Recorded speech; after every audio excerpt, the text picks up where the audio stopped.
Alhamdulillah dulur-dulur, pada kesempatan pagi ini kita langsung ketemu dengan narasumbernya, yaitu Mas Soeharto.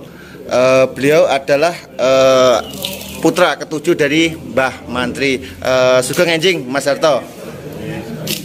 Nggih. Enjing Mas Soeharto. Nggih. Mas Soeharto, kula mewakili dulur-dulur pengen tanglet sekedik, kan jenengan kan tokoh sesepuh juga dan putra dari selaku tokoh PSHT, pilar-pilar PSHT, tahu semua banyak sejarah yang akan kita ulas, nanti kita undang di di media center PSHT cabang Magetan. Ini saya cuma mau sedikit aja tanya, Mas Soeharto, gimana pandangan panjenengan tentang PSHT yang sekarang? Pandangan saya terkait dengan PSHT yang sekarang itu harus kembali kepada ajaran yang benar, jangan sampai terpengaruh oleh kepentingan-kepentingan politik dan lain sebagainya, sehingga kita itu tidak salah arah sebagaimana yang menjadi tujuan PSHT, yaitu membentuk manusia yang berdiri, pekerti, tahu benar dan salah. Nah, ini tentunya memang ada tingkat-tingkatan, terap-terap.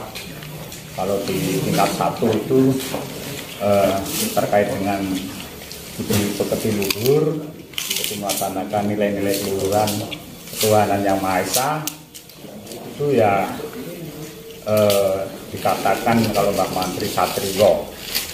Kalau Satrio itu ya sinoronya kalau orang Islam itu syariat gitu, masih syariat itu harus taat aturan, saling hormat menghormati, tahu benar salah, membela kebenaran, keadilan, seperti itu.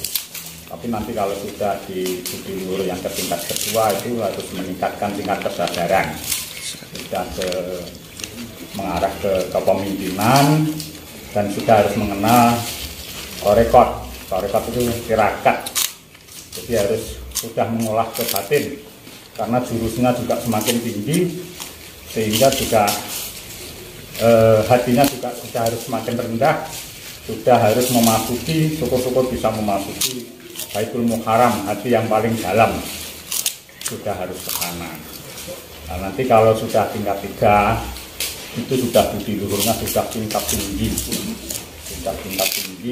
sudah tingkat kepasrahan kepada Yang Maha Kuasa tingkat tinggi. Nanti sudah bisa mengungkap hati, amalan-amalan apa seorang PSHT yang harus diterapkan itu sampai istilahnya sudah mengarah ke lubuk hati yang paling dalam, hati nurani yang paling dalam, sehingga orang PSHT itu tidak terganggu adanya raga yang selalu mengganggu, adanya pikiran yang mengganggu, adanya nafsu 4 yang mengganggu, nafsu alamah, iya, amarah, mutmainah.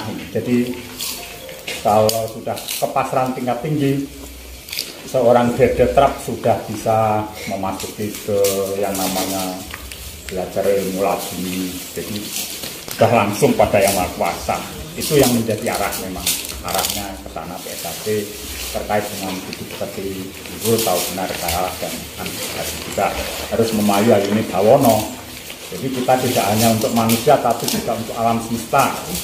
Hubungan kita dengan Yang Maha Kuasa, hubungan kita dengan sesama manusia, dan hubungan kita dengan makhluk yang lain, sehingga nanti leluhur kita itu tidak marah kalau kita itu menyalahi suatu ajaran. Makanya kalau sebetulnya PSHT itu tidak akan terjadi pecah seperti ini kalau tidak ada nafsu-nafsu yang berkembang tadi, baik nafsu awamah, setia, amarah.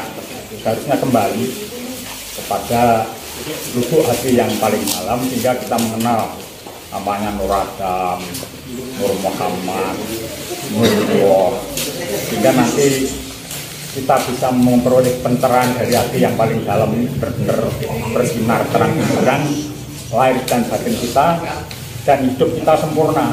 Siap. Bagaimana kita mempelajari, sebetulnya kita itu di PSHT juga belajar sangkan parangan semati. Kita itu dilahirkan, diturunkan roh, sudah dijadikan sama Yang Maha Kuasa, harus melaksanakan ketakwaan, melaksanakan semua perintah, menjalankan semua larangan. Itu sudah janjinya. Ya, ketika kita lahir terkontaminasi terhadap beberapa hal sehingga kita berubah dan kita belajar di luhur, itu sudah benar. Cuman kita nanti harus kembali, kita gelar hidup di jagat raya ini harus kembali, istilahnya meniti, kita harus sempurna. Kita belajar di luhur, kita belajar nilai-nilai luhur ketuhanan itu biar kita menggelar hidup di dunia ini sempurna, dan ketika nanti kembali kepada Yang Maha Kuasa sempurna lagi. Itu banyak kita nanti belajar, harus sebelum mengenal Tuhan, mengenal pribadi kita sendiri dulu. Nanti ada jagat kecil, jagat besar. Jagat kecil ada 7 lapis di tubuh kita, nanti ada 7 lapis di jagat raya. Ini juga harus kita pelajari. Siap. Ya, nanti seperti itu. Di PSHT ini jangan tidak boleh berhenti di sini, tapi jangan tergoyahkan oleh nafsu-nafsu yang menjadi PSHT kepentingan sendiri-sendiri. Nah, nanti hanya berhenti di nafsu, nanti sinarnya redup, sinarnya nggak bisa keluar. Kan kita itu ada ketemu antaranya unsur bumi, kalau penjelasan pembukaan itu unsur bumi, bobong angkoso. Unsur kebumian itu kan bumi, banyu, angin. Unsur angkoso itu kan nur, rasa, terus dat juga ada 3, dat yang maha goib, dat yang maha,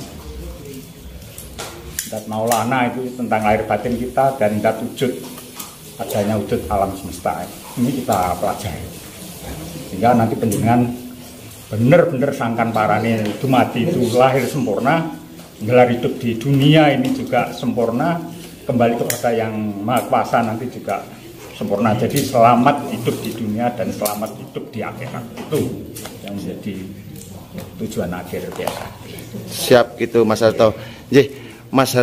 Mas Harto mungkin ini sudah mendengar, dan saya yakin pasti mendengar gerakan arus bawah nyawiji. Monggo kula nyuwun pendapat panjenengan dan sedikit penjelasan arti makna dari nyawiji dari PSAT niki. Monggo. Arti nyawiji itu sebetulnya menunggalkan antara kawula Gusti, kawula yang sudah tercerai-berai sebagai jagat alit ini. Sebetulnya kita itu harus nyawiji lagi, karena apa? Kalau tidak nyawiji, kita itu hanya terliput oleh nafsu yang besar tadi, hanya kepentingan pribadi, hanya kadang-kadang malah tunggangi kepentingan politik. Itu yang tidak benar, sehingga harus benar-benar bisa mengendalikan. Yang namanya bisa mengendalikan, kita harus, kalau orang PSAT kan punya pernapasan, itu yang menyambungkan napas antara ibu bumi dengan bobongan kosong tadi, itu kita pelajari. Namanya kita bertauhid. Bertauhid itu sadar tentang yang Maha Kuasa. Kalau sinarnya di PSAT itu ada 24 katanya. Makanya kita 24 jam harus ingat terus pada yang Maha Kuasa. Dengan istilahnya kalau orang Muslim menyebut Allah, itu di situ kuncinya, sehingga kita bisa terang menerang menyawiji. Jangan sampai PSAT karena pecah terus jadi redup, akhirnya hanya berkisar di 4 nafsu itu tadi.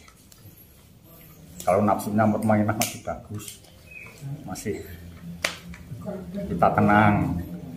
Tapi kalau nafsunya di alwamah, di supiah, di amarah, di balik mata, di balik hidung, di balik mulut, wah itu bahaya sekali. Siap. Seperti itu. Siap Mas Harto.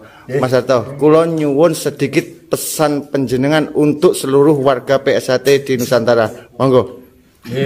Pesan saya ini tinggalan dari leluhur-leluhur untuk segera nyawiji, kembali kepada ajaran yang benar. Kita benar-benar bisa gayuh nilai-nilai luhur ketuhanan, budi luhur yang tingkat kesadaran tertinggi tadi, sehingga nanti kita gelar hidup di dunia ini kita bisa melaksanakan nilai-nilai luhur ketuhanan tadi dengan sempurna dan kembali kepada Yang Maha Kuasa sempurna. Selamat dunia, selamat akhirat. Amin. Amin. Siap. Terima kasih Mas Harto atas wedal dan semua keesaannya lah, kerohaniannya. Dulur-dulur perlu ketahui Mas Harto ini juga selaku pengurus IPSI di Kota Tulungagung. Oke, Mas Harto, terima kasih. Assalamualaikum warahmatullahi wabarakatuh. Waalaikumsalam warahmatullahi wabarakatuh.